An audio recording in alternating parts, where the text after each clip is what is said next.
This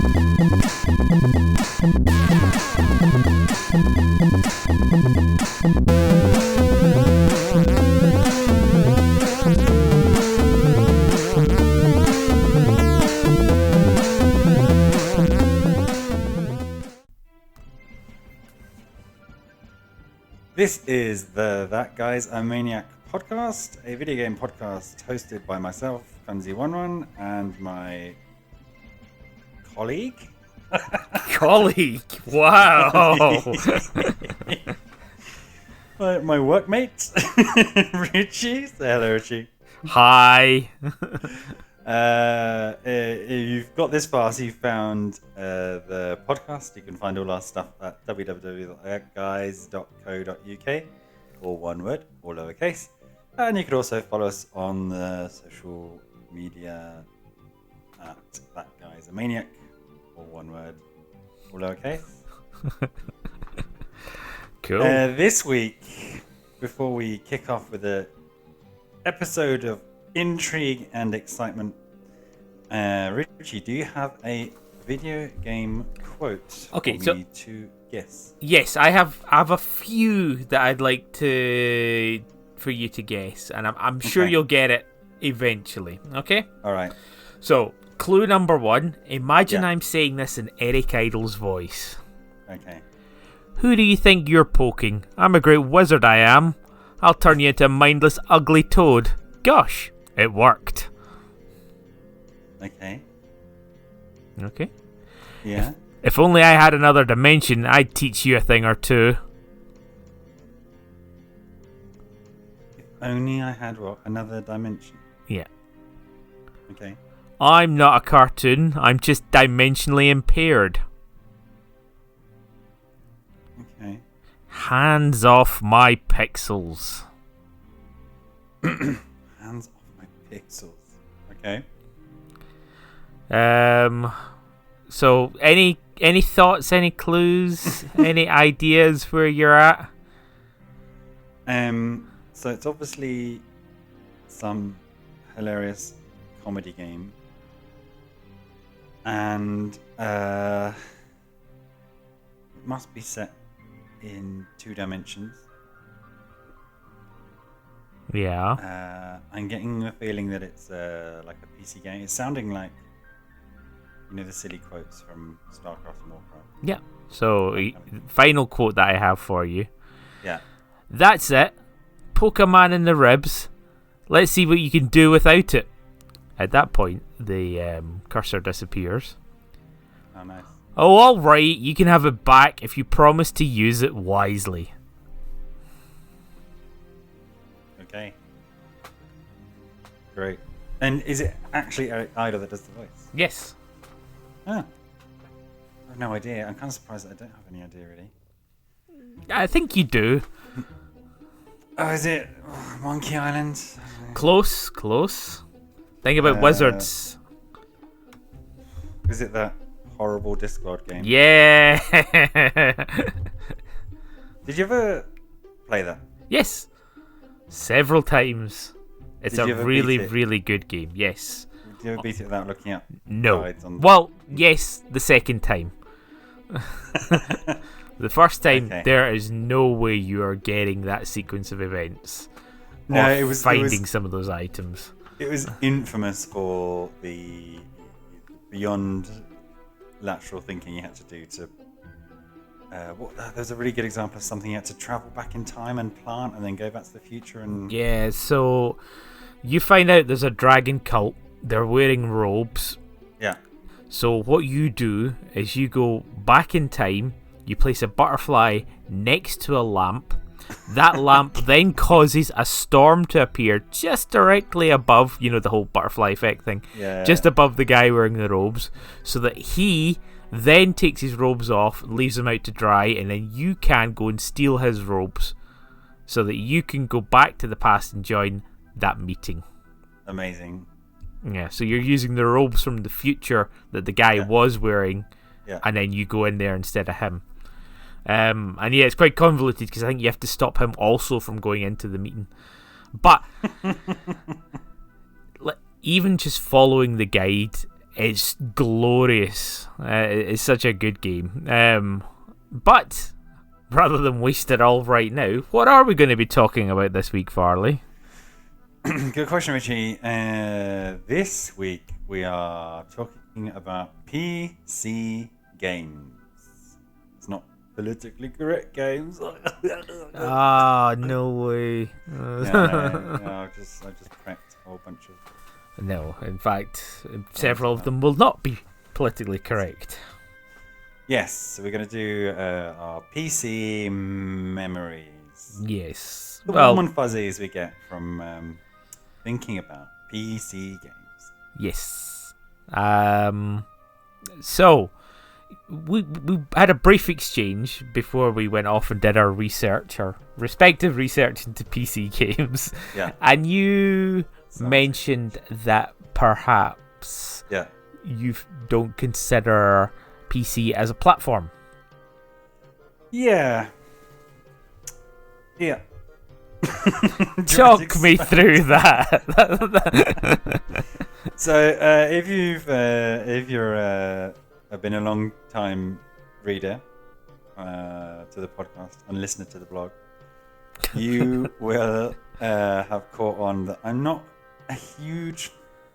It sounds so weird, and this is part of the problem actually. I'm not a huge PC game fan, just because it's such a nebulous category, right? It's like, saying that, oh yeah, I'm a huge DVD watcher.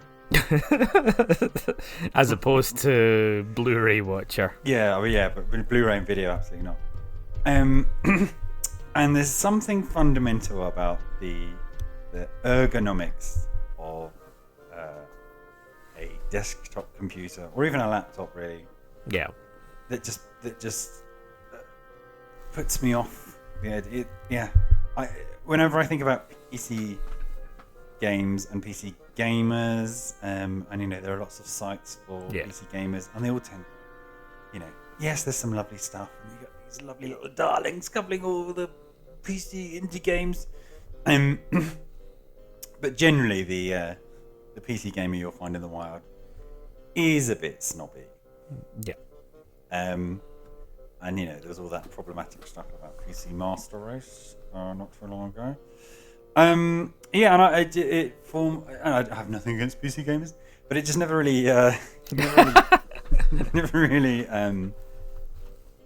gelled with me. I always felt like, this is a machine that's good for doing other things, and I just prefer having it's a totally weird thing. It's an arbitrary thing. It's a bit like your issue with handhelds, and how it stopped you playing certain kind of games. I never got, and it's not to say I never played PC games. No, but otherwise it'd be a very, very one-sided podcast. I just never really considered it a valid platform. Plus, on top of that, and I am very lazy when it comes to this, there's all the PC game bullshit, which I live. Yes. I live vicariously through you. When Square Enix ports something, or Capcom ports something. Fucking Resident Evil 5 is the ultimate. And just I don't care enough to have to stress about whether a game I've just bought is even playable on the machine that I own. Yes. Yeah. So I think I want to try and classify and put a dividing line down. Yeah. Or at least try to in a little fashion, because nowadays, and I say nowadays as in like the past decade, games have become pretty much platform agnostic and inclusive of PC. The only thing that really stops a game coming out is some kind of like Sony have the rights to, I don't know, Final Fantasy or Spider-Man or something like that, both which came out in the PC, but they tend to come out on most consoles, especially all of the darlings that you were talking about as well. They come out in the PC. You'll see them on the Switch store, you'll see them in the PS store, and I'm sure there's an equivalent Xbox. That's the only category that kind of works the other way, right?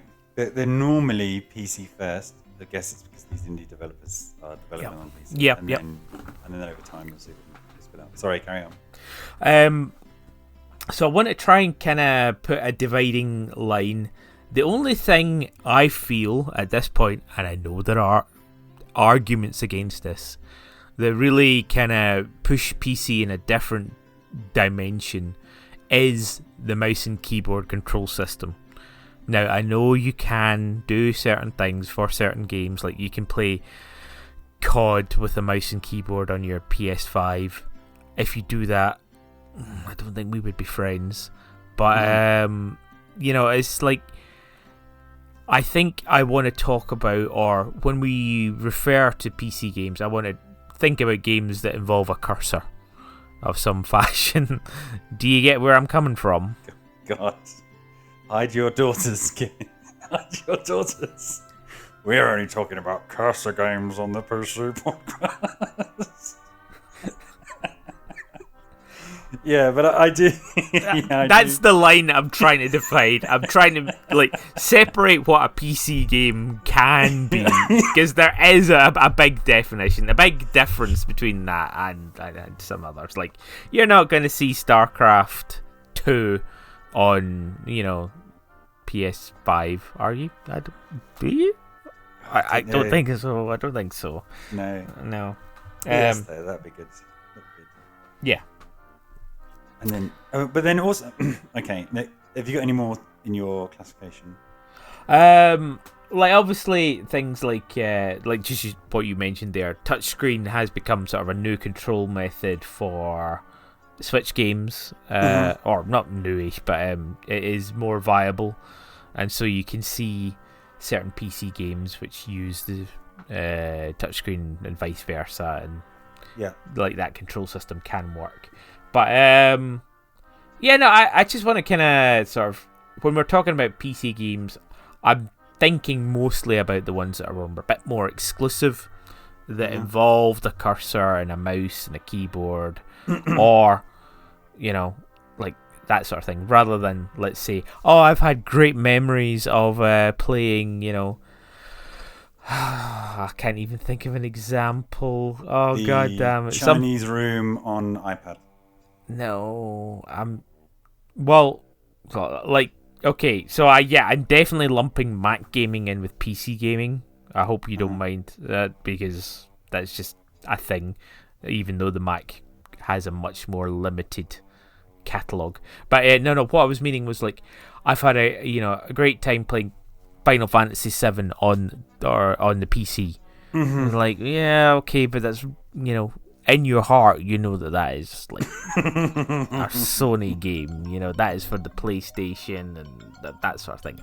Very good.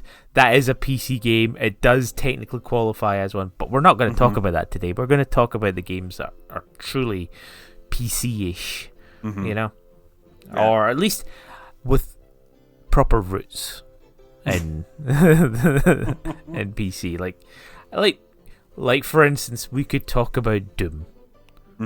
Doom, it started off on the PC. It was very much a PC. Yes, there are a million ports of it. Doom runs on every device, and it's actually got a really, really good port on the Nintendo 64, which you were playing on your Switch recently. Yeah. I picked up all the Dooms. So, but we could talk about Doom without berating each other and saying, you know what, no, that's not a PC game. That's actually, I played it on the PlayStation 1. Are we good to do that, or are we gonna get too semantic about it? No, I think... Yeah, I mean you. No, not me. I think I'm generally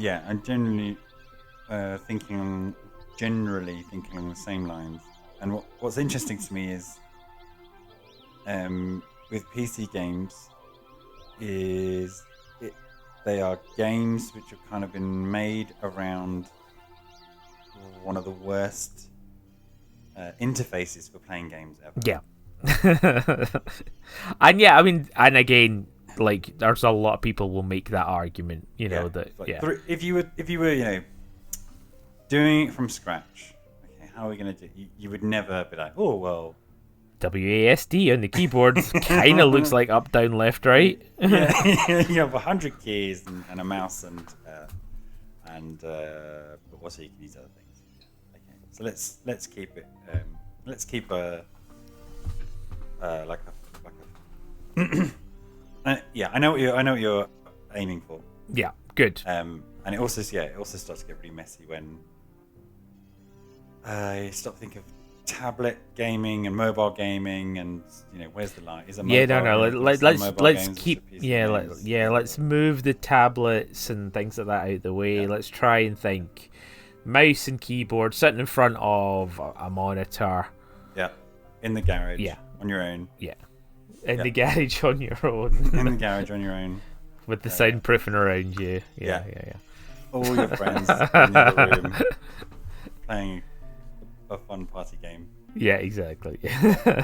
And you're playing Diablo 2. Yeah, so it's funny. But hang on. One of the things that I never understood, or certainly when PCs became more available, right, or when your home had a computer, is for me, there's no real difference between like an Amiga and a PC. That is something I wanted to touch on as well. Great. So yeah, like yes, the Amiga 100%, but the only real difference is like there were joysticks for the Amiga. Uh-huh. It took ages for there to be joysticks on the PC. In fact, they adopted gamepads quicker than the joysticks and stuff like that. So really, so I know nothing about this timeline. So tell me about it. So well, I mean, I'm sure there are people like no, I had a joystick. Actually, Space War was played on a joystick. Yeah, but like you would get airplane peripherals and like these crazy joysticks for like crap, and I'm saying crap because they were crap, like airplane simulators and stuff like that were pixelized. I'm talking quite a while ago, and yeah, like you didn't just get a gaming joystick, you had game pads that you could use, but again it had to be in some kind of a port, and there wasn't an agreed standard. USB wasn't the first sort of port that you got on a PC. Yeah. So the universal serial bus port Strap in, guys. didn't come in. It didn't come for a long time. So that like you didn't. Deep. But if you think of a Mega Drive or a Master System port, do you remember that sort of like 15 pins? And yes, okay, that worked on a Commodore 64. That worked on an Amiga. That worked on your Master System. That worked on the Mega Drive. You had a universal control system, but there was no equivalent on the PC. No port to plug that into. Mm-hmm. So that's I think that's why that kind of gaming never took off, and why we were stuck with mice for so long as well. Mm-hmm. Yeah. But let's not. We front loaded this with negative things. I think. Yes. Obviously, there are some huge advantages to PC gaming, then and now. Right. One of which is you're not kind of stuck with the out of the box machine. If you want to, overclock or these games we talked about before, which would come out and be these benchmark games. You've got loads of options there. There's obviously mods, which you've mentioned a lot in the past. So and increasingly, these are kind of things that people tinker with on kind of like a sidebar. And these days, many of the good developers, kind of know it's going to happen. Adopt the good ones into big packages that they put together. Yeah. And then, like you mentioned, it's got a great suite of games because you get all the PC games. You also get the, a good selection of the non-exclusive games from other developers. And then I think then of course you do get PC exclusive ones as well. Like, Yeah. there are games that are just not going to run on a PS5. Like my examples, because of the control schemes and things like that. Yeah. Yeah. And then you have the huge flexibility now, these days, it definitely wasn't like this in the past, with how you decide to play your game, right? With amazing arcade joystick, various options for controllers, all those Yes. weird mice, keyboard, hand things. Yeah. we talked about. We talked about previously, and it's not really a huge part of it, but I do like the genre of games which have come out of how gimpy the PC is to play. Right, so think about your co-ops, your goat simulators, this whole suite of games that just wouldn't exist were it not for PCs. And then amazingly, they've subsequently been ported, which I think is hilarious. Yeah. Yeah. And then as much as we might think of PC, I remember when every time when classic E3 rolled around, you'd find the PC Master Race, as they would call themselves, complaining about Game Awards, PC games don't get a mention. It's still a little bit that case, I think. Nobody, basically because there's nobody there to represent PC, or if you're listening to one of the game publishers, the very end of the sizzle reel teaser trailer, it will be like, also on PC. But when it comes to things like Fortnite, esports, all of these are supported by our PC games, basically. I'm basically running on great big neon pink, sort of underlighted, crazy machines and things like that. Yeah. Sponsored mice and the gamer chair. Without PC games, we wouldn't have the gamer chair. The car seat on desktop wheels. Yeah. The car seat now with cat ears and casters and pink underlighting. Yeah. Great. So yeah. Well, there's another subsection to this, which, and this is sort of a little side thing that I found very funny.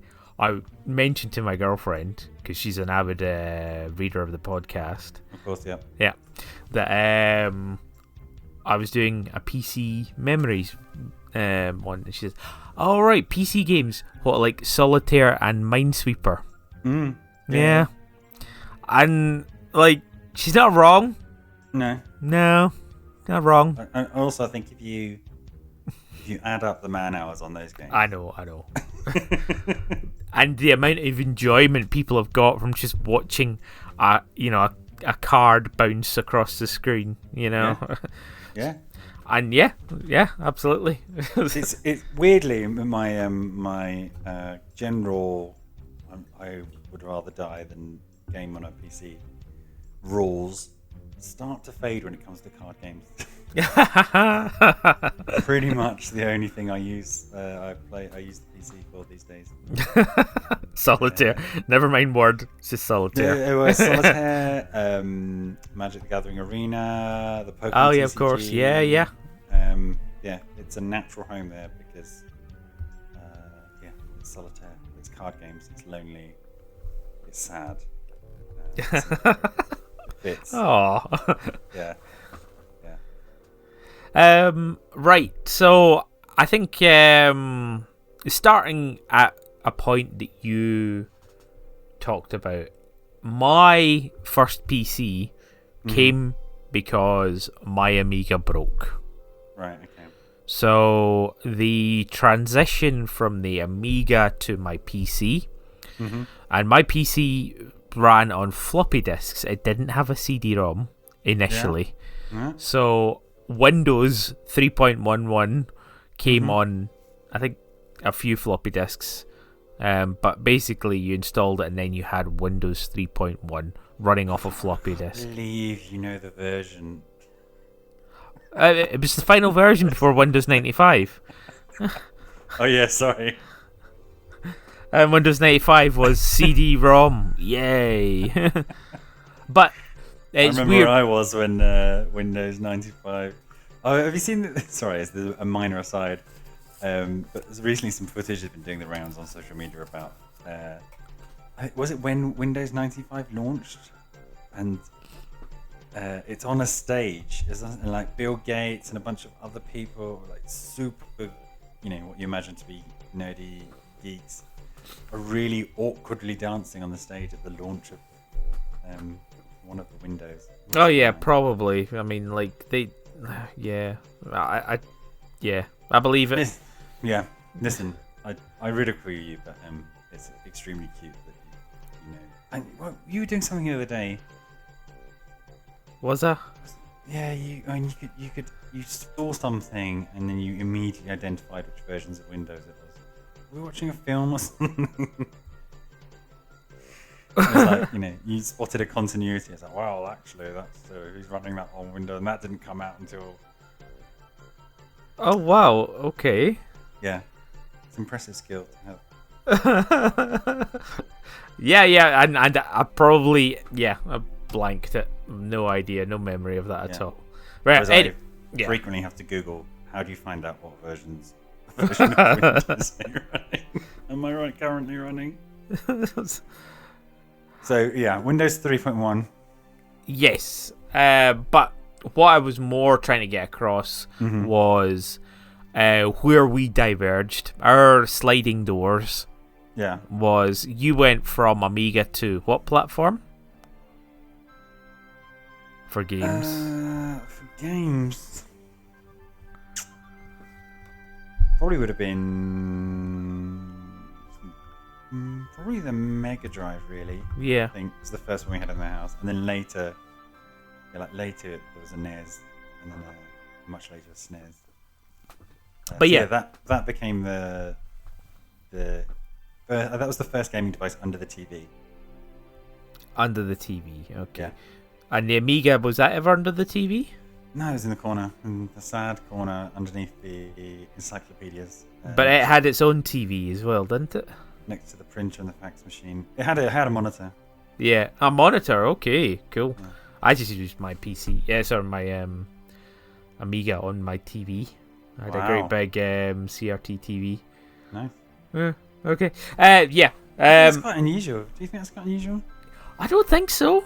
I mean, like, I had, like, my gaming setup was a SNES and my Amiga. And I would regularly get up off my chair and switch the aerial at the back. Love it, yeah. Memories, yeah. Yeah. So that I could play the SNES or I could play the Amiga. Okay. Yeah. That was definitely a thing, and accessibility to that aerial port was always an important factor in how I set up my desk. Yeah. And then, of course, you had terrestrial TV. Yeah. Right. But yeah, that's what I kind of think is the diverging point. It's just like I remember somebody talking about PCs. I got a cheap PC from the Barras. I think I might have told you this. Yeah, we love the Barras. Yeah. Games, Yeah, exactly. Yeah. So yeah, I got the PC there, and then I proceeded. I think it was like X Office supplies. So it was a PC that it was basically, you know how you have PC towers. Yeah. This was a PC tower that was flat. It was on its side. Okay, yeah. And you meant to put your monitor on top of it. Yeah. Yeah, you know where. Yeah, cool. Yeah. So I got one of them and I installed a CD-ROM. I got a sound card and modem, which was like, that was epic, you know. Like, I didn't need 2 ports. I was able to get a sound card and modem all in one, which is very, very exciting times. All for the ability to play Doom. And yeah, I think probably my first initial PC gaming experience was Doom and Doom 2, and getting very, very excited that you could get WAD files. Does that mean anything to you? It's ringing vague bells, but yeah. Yeah, so WADs or WADs or whatever you want to, however you want to pronounce it, were basically levels, but you could get WADs that would put like Homer Simpson noises in it, and you'd be excited. You'd be like, oh my god, it's so funny. He said dope when he died, that sort of thing. Or like even better, the Cyber Demon was just like Barney burping. That sort of stuff. And I mean, that is like, you feel quite what's the word? They definitely get a dopamine hit from being able to actually make that work. Yeah.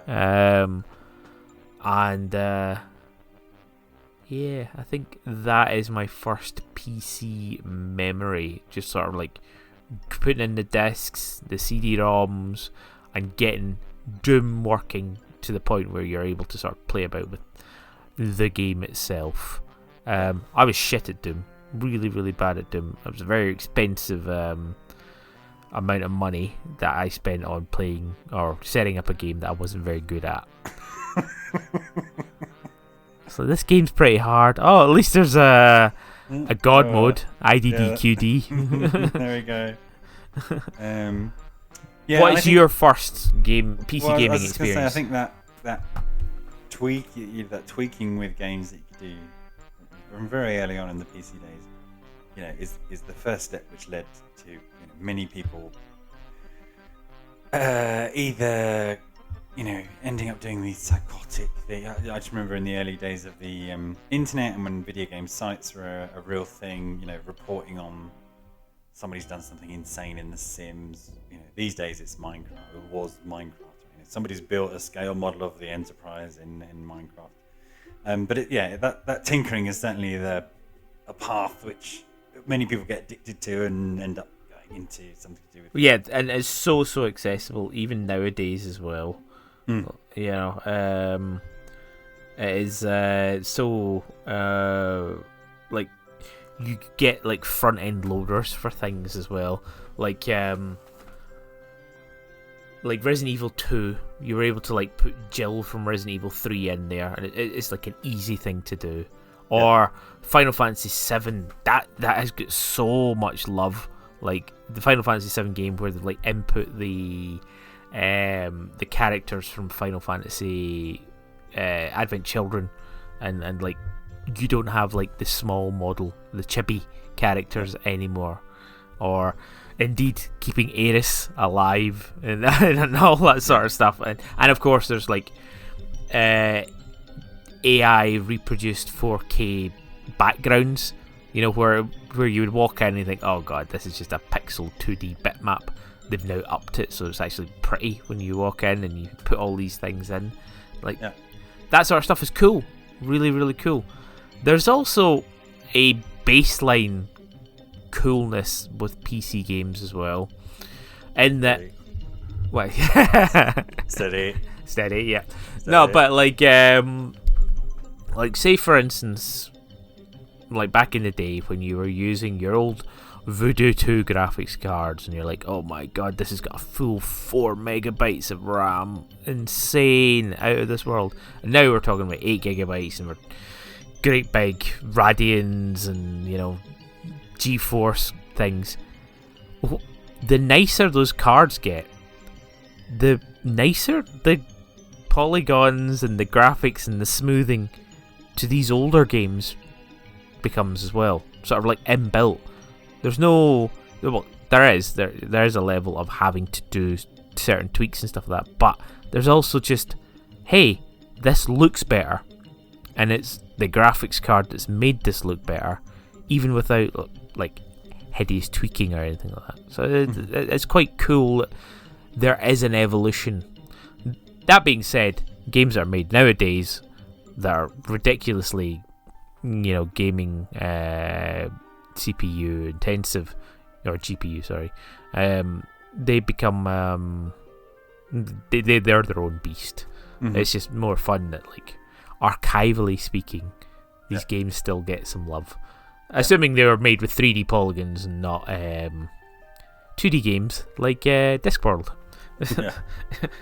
Yeah. Or I have just that basic courtesy of making the game properly, unlike Kingdom Hearts, which forces you to Yes. Oh my god. to watch a really shitty version until it allows you to change the settings so it doesn't look worse than it did on PlayStation 2.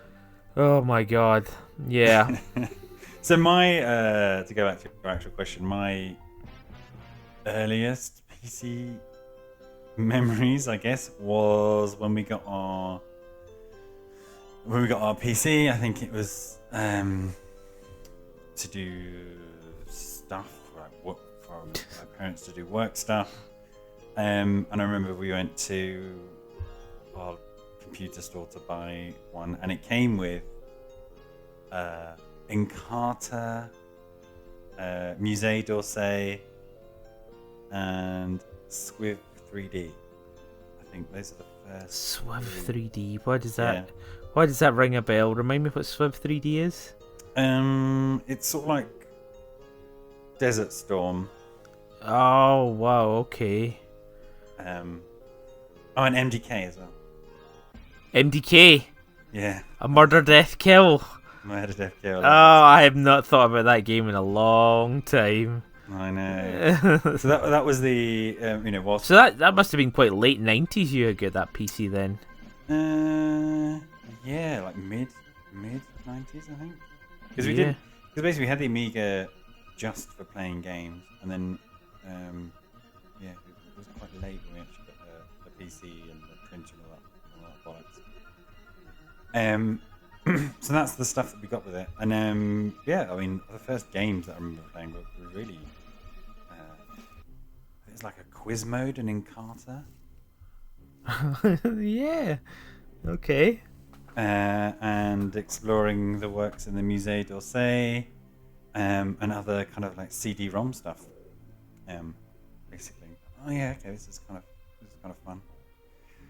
And then, But yeah. So like you missed the floppy disk side of things. All your floppy disk excitement came from what's it called? The Amiga. yeah, the Amiga, and then we'd have floppies for storage, basically. Yeah. Saving I remember having floppy disks to save your schoolwork and taking in floppy disks. Yeah. Exciting stuff. I know. And then it was really a big gap. Just didn't really touch it at all until StarCraft. Okay. StarCraft. My brother was a bit more of a PC gamer than me, so he got. StarCraft wasn't that long after like MDK. Like, what is the timeline between MDK and StarCraft? Or is it just that you probably never had StarCraft? Yeah, no, we never had. Just one day, I think my brother just we had StarCraft in the house, and I thought, you know what, I'll play this. And that's a proper PC game, right? Yeah, it is. RTS is, although there are some notable ones on PlayStation and other games, but those are PC games. First and Yeah. foremost. 98 was its first release. Okay. And MDK? Oh, sorry, that was StarCraft. Yeah. But yeah, like, no, I think StarCraft is quite a big entry point for a lot of people that I know as well. The StarCraft and Warcraft series, Yeah. And I mean, personally, yes, spent a lot of time on those RTS games. And I think they were definitely a defining moment, which sort of put it on a completely different level from, Batman or RoboCop on the Mega Drive. Do you know what I mean? Yeah. So it's just kind of like, wow, these things are happening. It wasn't too far off the PlayStation 1 and the N64 happening too. So it was that sort of era, and all three were rising quite prolifically. Yeah, but it still felt like a big jump from, the likes of Dizzy and Lemmings to, Yeah, Swift, Swift 3D. Even though it wasn't a good game, just looking at, oh wow, look at this.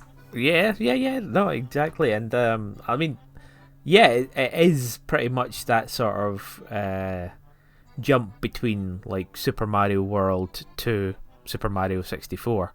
You know, like finally there is the power to use polygons. Oh God, I feel like I'm an advert. You're a 90s advert. I really am, yeah. Specifically, very late 90s. You know. God. Yeah, yeah, I can see it. It's it's an advert for some kind of graphics card made with with some. Yeah, and you've got like the Pentium guys doing a little dance to play that funky music and the power of polygons. The power of polygons, and then some ridiculously proportioned mermaid supposedly made. Yeah, with triangle tits. Yeah, with triangle tits. Exactly. I've lost my train of thought. Where were we? Was that just derailing everything you were saying with nostalgia? Okay, right. Yes, StarCraft. Yes, very, very. I think that is a very strong contender for like. I mean, it is probably the biggest PC game, StarCraft 2 or something like that. That like everybody will very much associate or have had some kind of interaction with. I think Diablo is the same as well. Diablo 2. Yeah, the Blizzard games. Blizzard owned like PC gaming for a long time, and still to a certain degree do, especially with an MMO. I don't know if you've ever heard of it. Yeah, well, an MMO, Overwatch, Hearthstone. A healthy number of people on all of those. Yep, definitely. And yeah, but then the flip side is you do have Valve. And Steam, and all of those games that they produce are more just about being a platform and accessibility for platform agnostic games, you know. Yeah, but Half-Life was. Yeah. When I said Valve, I stopped myself and yeah, exactly. You ever played Half-Life? Yeah, Half-Life was the PC has Half-Life. For a very, very long time. Yeah, played Half-Life. My brother picked it. I still have it. It's down there. Orange box? Oh, yeah. No. That was... I ended up picking it up on another platform. Half-Life Generation? Okay. Which had Half-Life, but it also had... Hang on, I've got it here. I'm just going to... just literally got it here on the 3.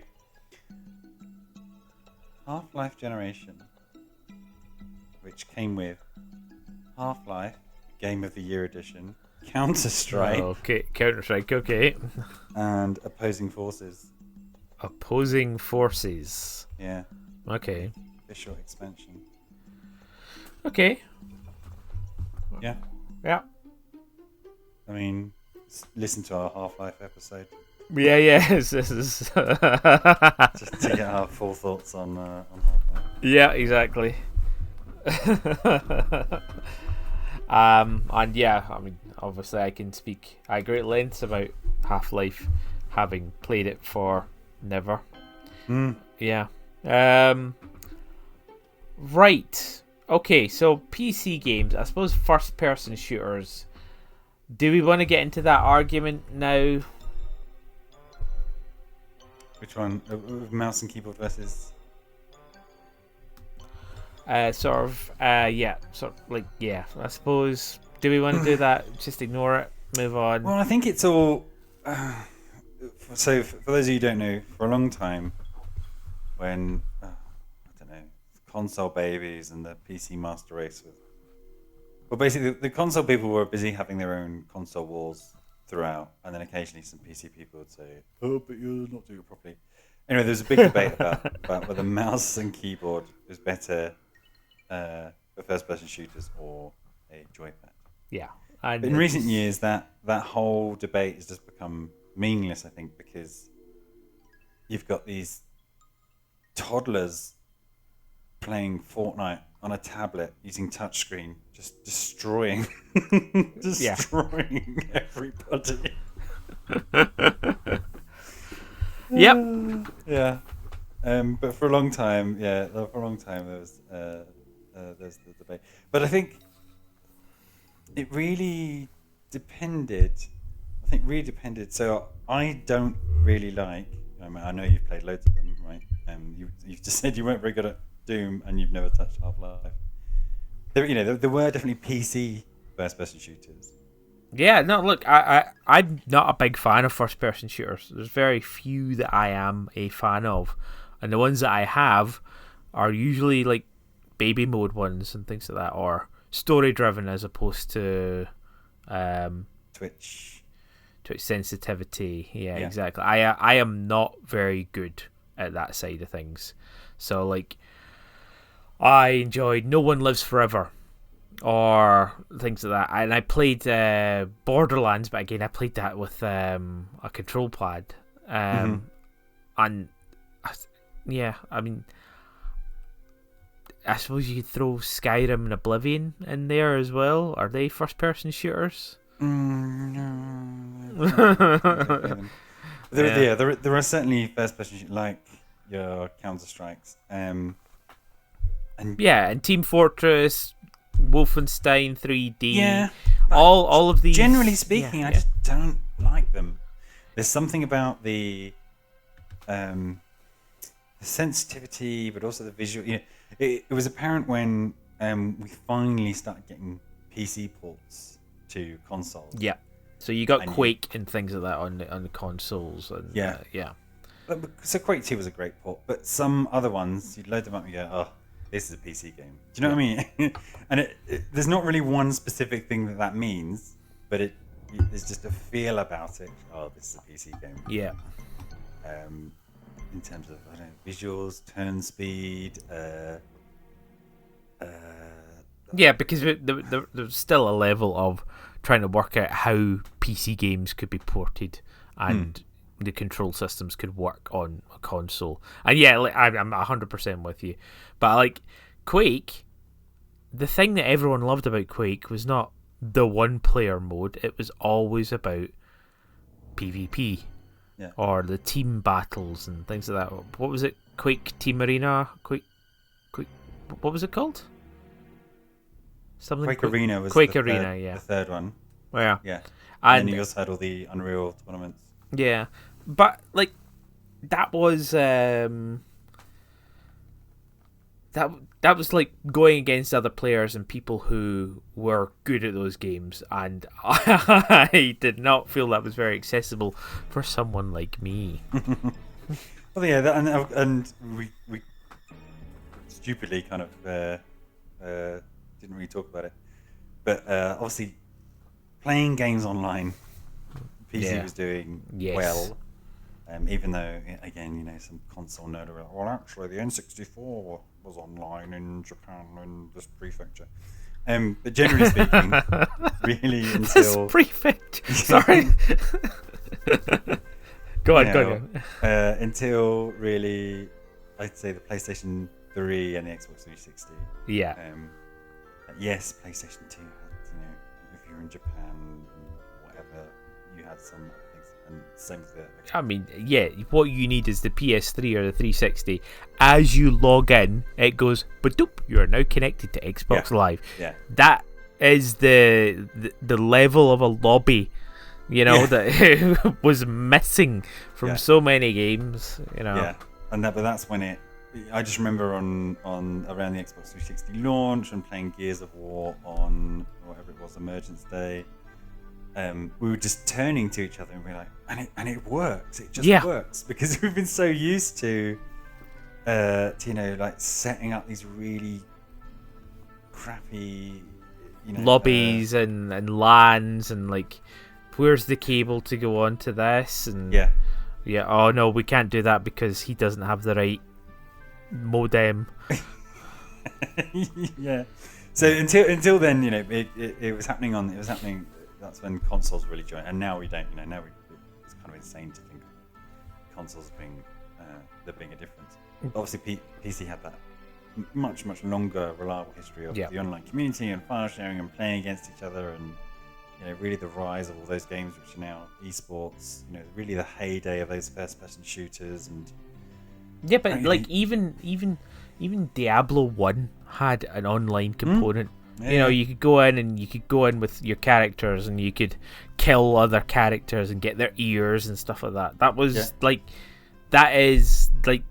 that was a multiplayer experience that it just didn't exist. Or couldn't exist on the console market because like an N64, there was no gates for that. And obviously Nintendo, they don't like that because of all of the creeps online.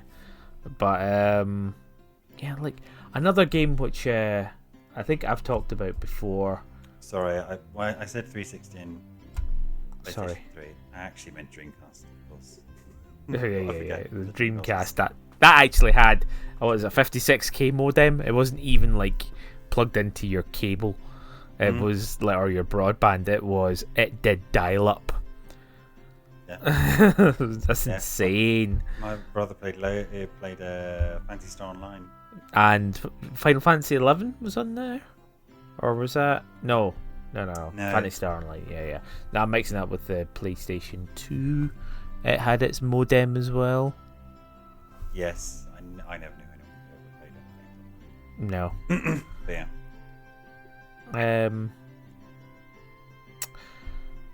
But yes, shooters online. Thank you. So like a game I think I've mentioned before, Vampire the Masquerade Redemption.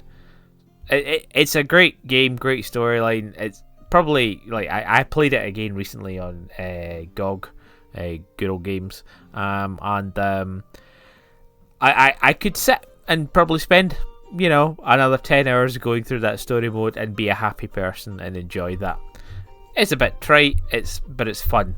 It had an online capacity as well, which was straight up RPG, like proper. You go in there, you dress up your character, and you are playing, and you're going, "My lord, this giveth thee thine," that sort of thing. Yeah. Like straight up online LARPing, and this was like 98-ish. Yeah. And it just gave people like who were doing things like muds and mucks and all these kind of crazy. We haven't even talked about that. The Dwarf Fortress shenanigans and all of these people who are playing these text-based, massively multiplayer online RPGs. Yeah. Well, I was just about to kind of say, and then play things like Ultima Online came along, and a little bit later EverQuest, and this was for me. This was around when video game journalism started to happen. And so me and my friends at school would sit around talking about this one game and this guy's king, and then the king got killed in this world. We're talking about there's one called Messiah, which I think is a David Cage game, which had David Bowie in it. Do you remember that? Is that the one where you go and inhabit other people's bodies as a little cherub? Yeah, that's the one. Yes. When did that come out? That was 2000. Okay, so not too long after some of those. And none of us could play it at the time, but it was these stories which are coming out of these huge PC games. We could have all these interactions with other players, and you'd be playing online. That just really blew our mind. About the possibility of what video games can do, and all these crazy things which are happening on PC games. And then, of course, that still exists with things like EVE Online, right? And all the reporting that used to come out, big happenings on that. Oh yeah, of course, with like the goon takeovers and stuff like that. Yeah, and the big swindles and all these beautifully written narrative stories, and then you see the screenshots. Yeah, exactly. Oh, really? All that's going on in what looks like. But it is so exclusive. It's an exclusive club. You could join EVE, and you could not see or touch or be part of any of this. Yeah. or even Yeah. understand Yeah. how any of that works or what's going on. Yeah. And Yeah. you'll pay your subscription the same as everyone else. And you'll this is- think you're part of it, but you're not. You're not. But trying to be a positive Polly, these are all the amazing things that was happening on PC, right? Yeah. That was just miles away from, whatever. So we're playing Sonic 3 and Mario 64, whereas very much like you versus a fixed world that you've got to try and work out, versus all these amazing things that are happening when people came together.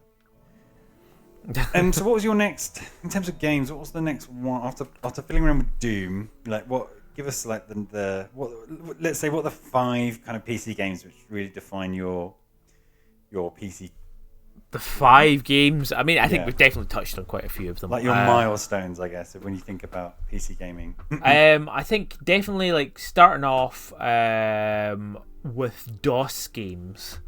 So these are the games where you had an option of loading Windows 3.1 with your floppy disk, or you could put in the disk of a game and then do the whole run,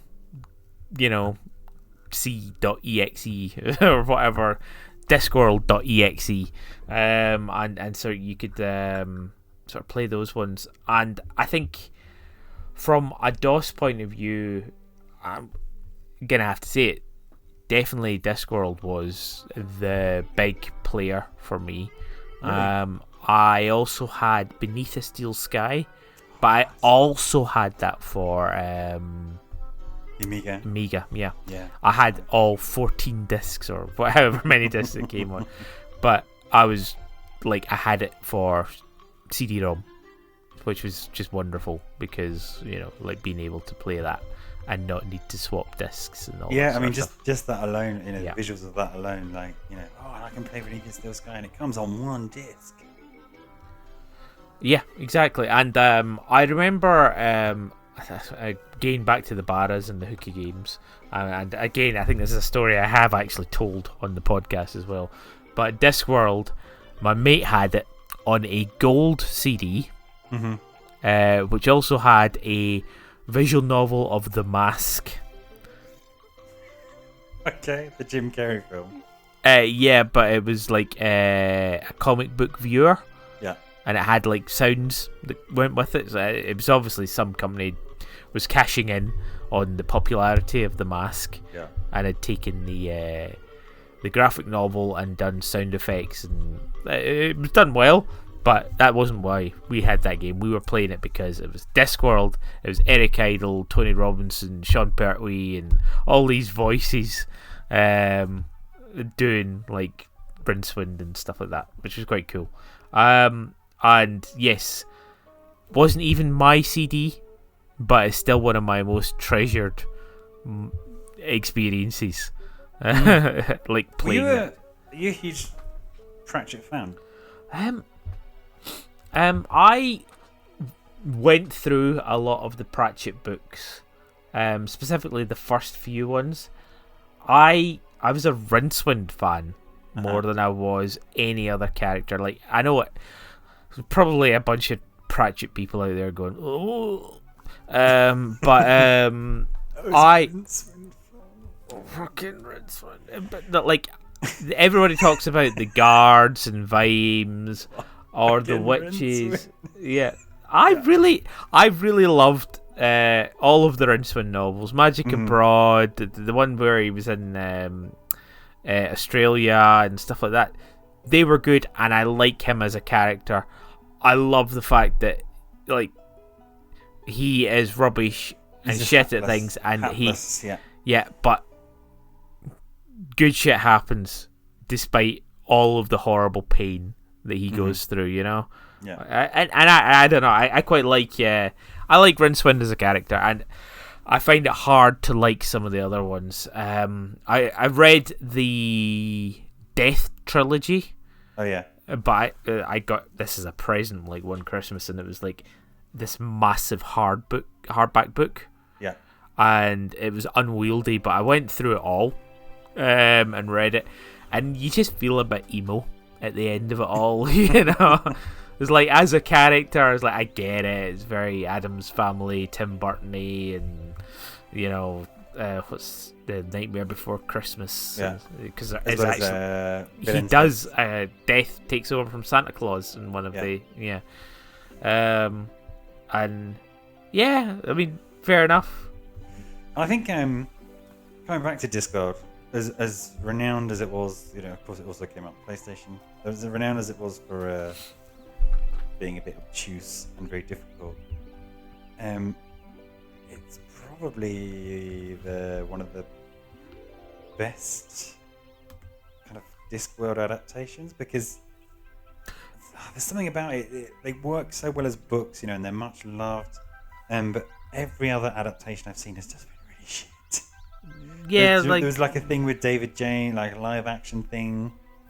David Jason. David Jason. It's just wasn't very good. Whereas Discworld was, is. Well, you got classic. Good Omens. Is that not Terry Pratchett as well? Yeah. Yeah. People like that one. Not sure about the adaptations. But yeah, like oh god, I forgot what I was gonna say. Yeah. Pointy clickies. As they were referred to, were like that is a staple. Discworld still to this day stands the test of time. Yes, it's pixel graphics, but so is fucking Teenage Mutant Ninja Turtles, and it still has good voice acting, great dialogue, and just play it with a guide and you'll have fun,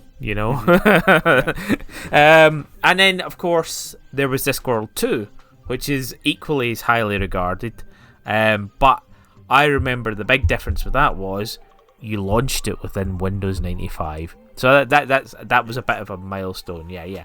So you had like icons for games on your desktop, like, oh man, mental. And like even in Amiga days, you remember there was sort of like sometimes you would have to launch a game from within Workbench, or they would launch, or they had their own little version of Workbench in them in order to get them to launch. Yeah, stuff like that. So that was those were milestoney for me. And then I think it's Blizzard all the way. It becomes Diablo. Oh my god, that's great. Diablo 2. And I did start buying a lot of games that were traditionally PlayStation as well.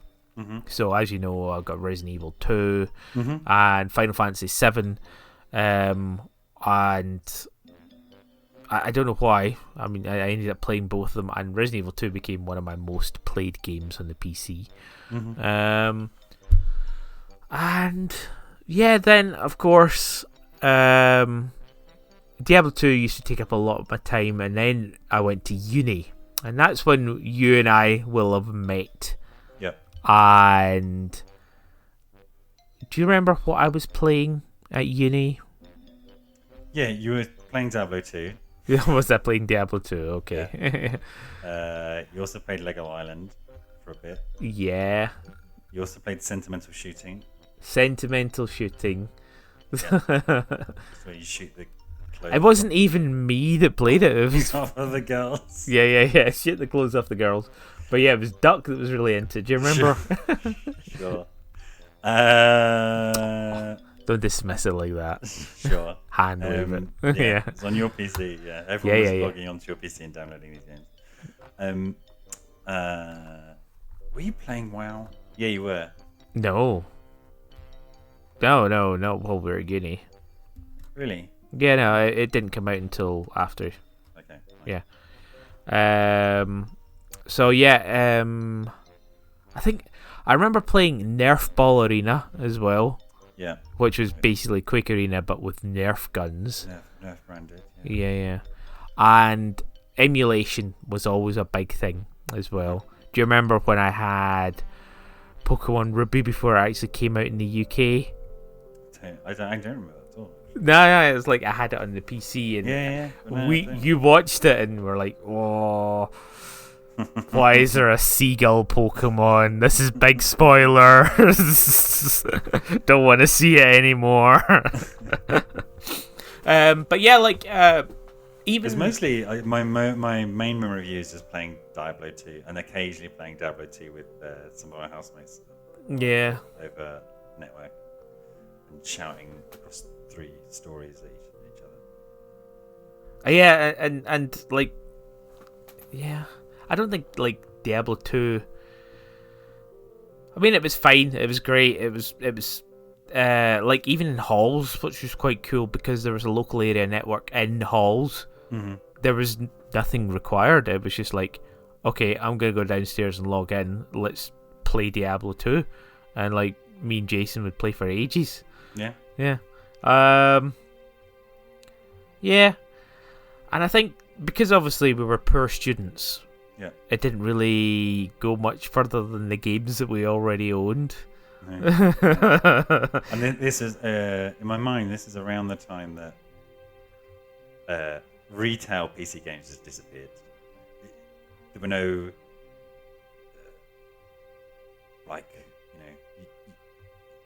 they just weren't really in shops. No. Before that, unless they were huge, like looking at World of Warcraft when it came out, you would see it on the shelves in Virgin Mega Stores or HMVs. Yeah. Again, putting big dates on these sorts of things. 9 copies of them. Yeah. It's like you would go in and you would see rows upon rows of Xbox original, PS2 games that are just done alphabetically, and then there'll be one thin stand on the wall with PC written above it, and then like a bunch of games, and then some game pads that work on PCs underneath it. Yeah. But yeah, like it wasn't. But yeah, it took a long while before PC games were obviously downloadable and just kept as standard. You still had to buy them in boxes and stuff like that, you know, for a long time. Well, we were with some of these PC games that I just bought off my shelf. They've all got their, key codes on the back of the of course, boxes, the license key, yeah. So what are some of those PC games that you have? Oh my god, excuse me. So I thought you were just doing a drum roll. No. Do you have like a modern milestone? Would you say after that? A modern milestone for PC gaming. A modern milestone, like a PC game that encapsulates the last 20 years.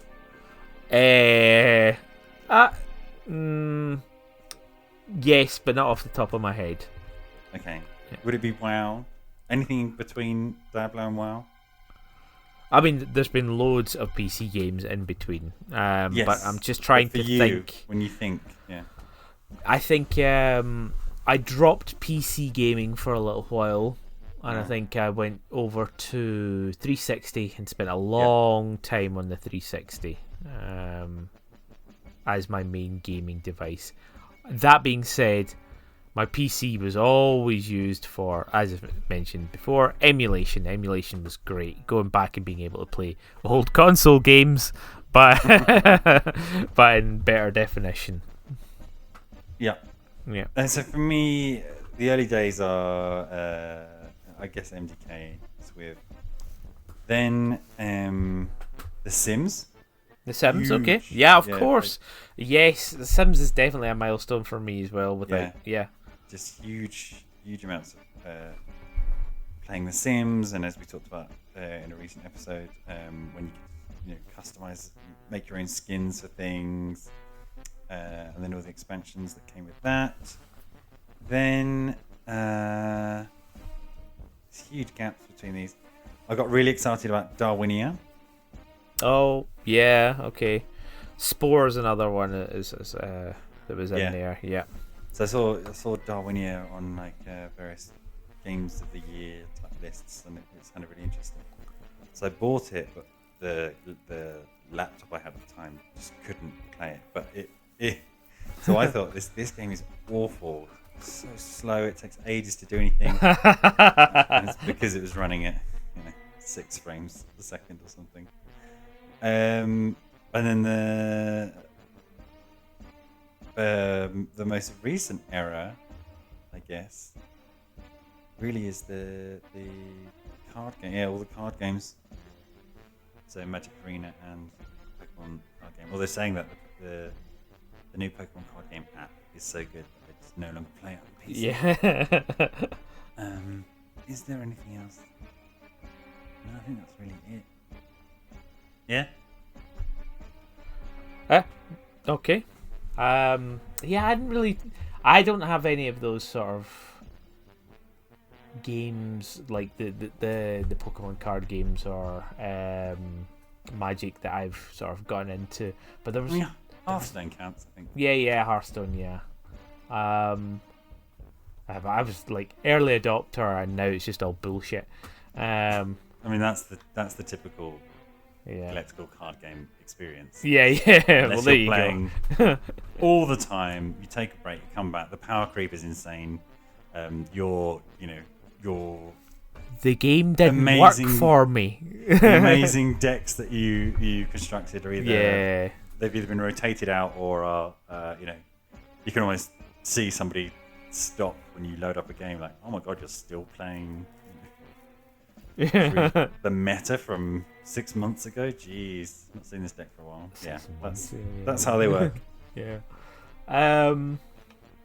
But yeah, like, what about browser games? Were you ever into like Neopets or No, things like that? none of that particularly interests me. Or Flash games. I mean, there's a whole other podcast just about Yeti Sports, Flash games and all the memes around that. Yeah. I did obviously when Pokemon had a PC version bit to it. Do you remember the Dream World? Yeah. Oh yeah, of course that was all done in Flash as well. Yeah. Yeah, for Gen 5 where you Yeah. send a Yeah. Pokemon to sleep and then you get to play in its dreams. That was cool. Yeah. That was Um, nice. That was a nice Yeah. plug-in. But then I guess this starts to to end on a negative. This starts to bleed into one of my issues with PC gaming is unlike early consoles, there's a lot of PC games that had a shelf life, right? And are just now unplayable Yeah. because they're online games and the servers were turned off. Or the MMOs, or there were these. Yeah. But nice the little- MMOs always get some kind of weird resurrection, because the server that like these games were using, perhaps in like 2004 or something like that, was hard to run and hard to maintain. But NASes are just like nowadays personal servers are dead easy to run, and therefore they get resurrected because like what it took to run a game in 2004 can now be done on someone's PC or someone's own little server. So like I remember there was a game, Rising Force Online, which I got for free for some reason. I can't remember what it was, but it's basically an MMO, proper grindy MMO, and like it was ridiculously grindy. It was like your first 100 hours is only getting from 1 to 10 before your professions split, and you can take dual professions, which then give you like special only things that you can make, and that's how you do things in the economy. But you're actually just spending all of your time grinding on mobs that other people are grinding on as well. And I think that was what MMOs were for a long time. I think it was a general acceptance that sort of Asian culture wanted to grind the hell out of games, and then in the Western world we don't like those kind of grind games. And I mean, you could probably say that what was World of Warcraft? It's like, well, it had quests in it, and they gave XP. That was way less grindy than some of these other games. I don't know why I'm bringing up Rising Force. That is not a top PC game by any fashion. Well, because it used to be an online game, then presumably they switched it off, but you can still find it. Yeah, exactly. Yeah, I think it got resurrected recently, and I was like, oh no way, there's that game that I'm not going to play.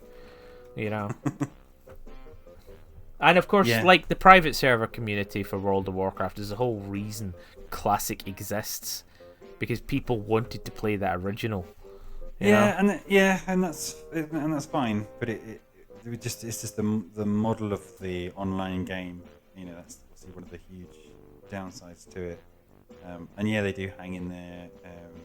And a lot of the time they hang in there because people are doing things that they shouldn't be doing in order to keep them that way. Yeah, but now basically get that on every system, right? The stack of games which I'm playing on Switch, which when they turn the servers off, I just won't be able to play anymore.